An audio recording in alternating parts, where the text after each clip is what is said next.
Hello, YouTube. Gonna come at you with some more wizard thoughts because they have been running through my head like crazy.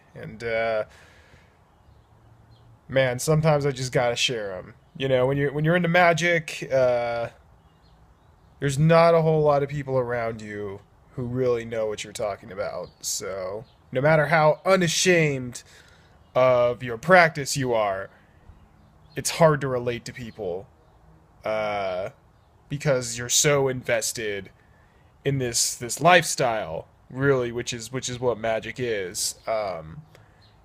And it's a lifestyle that few people will ever really know.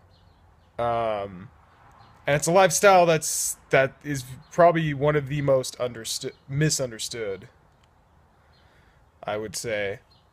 Um, and I'm going to talk about an experience that I had that A proved to me that there is a reality beyond this one. B, it proved to me that we have a certain amount of connection to this realm. We can do certain things to access this realm. And also, C, uh, this experience taught me that all the stuff you hear about like all spirits being bad and they all want to like fuck you up and they just want to like ruin your life and you're gonna destroy yourself if you get into the occult. This experience proved to me that's bullshit, really, because it was one of the most supernatural experiences I've ever had, and it was highly, highly positive. So, without further ado, I'll go ahead and tell my story. So, at the time, it was a couple years back, I was this is when I was new to spirituality, and I found a meditation slash Reiki group. They did a lot of group meditations, and the leader of the group was a Reiki master. So along with group meditation, she would teach people Reiki and such. And she was an Osho disciple. Which, if you haven't heard Osho, please go listen to Osho. By far one of the most enlightened people, if not the most enlightened people of modern times, to walk the planet. Like I'm dead serious. Listen to Osho. Uh, so, anyways, yeah, I was very involved with the Osho current at the time. I was a disciple, and still kind of am at heart, even though I've kind of gone a different way. I remember I went by the name Zahiro back then, or Bodhiananda Zahiro. So yeah, I was very very much into the guru disciple sort of relationship, both with Osho and with the leader of this group.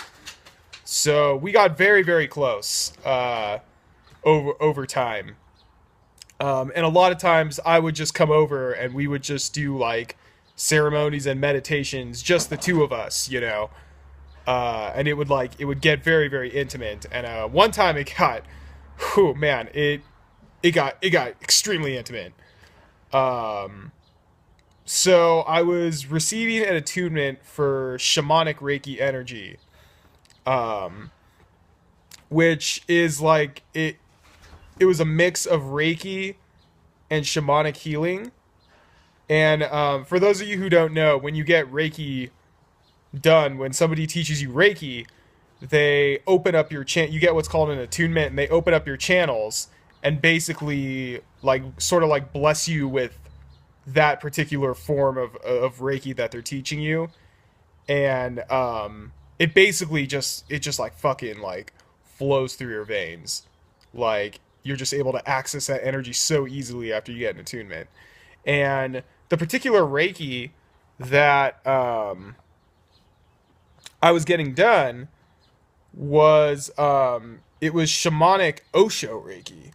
So it was specifically Reiki that was developed. I don't know if it was by Osho himself or just like one of his disciples, but it was Reiki where some of the symbols that you use, some of like the mystical healing symbols, were directly related to Osho himself. Um, And so one of the symbols was Osho's personal symbol. So I went to go receive the attunement of Osho's personal Reiki symbol. And, I sat down in the chair because she always had to sit down in the chair and we'd close her eyes and she would do the attunement, which is basically just her laying her hands on certain body points and opening up energy centers, opening up channels. Also, just like burning some incense, kind of like typical ceremonial stuff, burning some incense, spraying some like good smelling aromas and stuff like that. And as soon as I received Osho's personal symbol, Osho himself like came in the room. He came in the room, yeah, and like my eyes were closed. I kind of wonder if I would have like actually saw him if I opened my eyes, but like I didn't want to take away from the experience because it was so overwhelming. If you're wondering how do you know if a spirit's in the room, you know.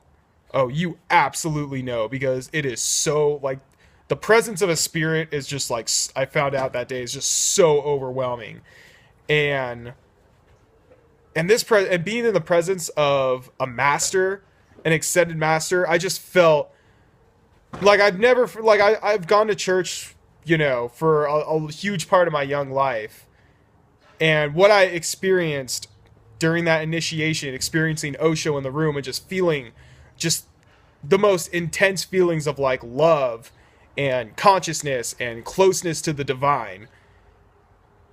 It was like nothing I had done growing up going to church even compared to that, like a little bit. And yeah, just feeling Osho in the room, like I broke down in tears, and I'm not a cry in front of other people type of guy, like I'm really not. But oh man, I just lost it being in Osho's presence. I was just a basket case. Especially at the time because I considered myself an Osho disciple, and like I said, I still kind of do a little bit. But at the time, I was really invested in it, so uh, it was like if the Buddha or Jesus himself were in the room with me.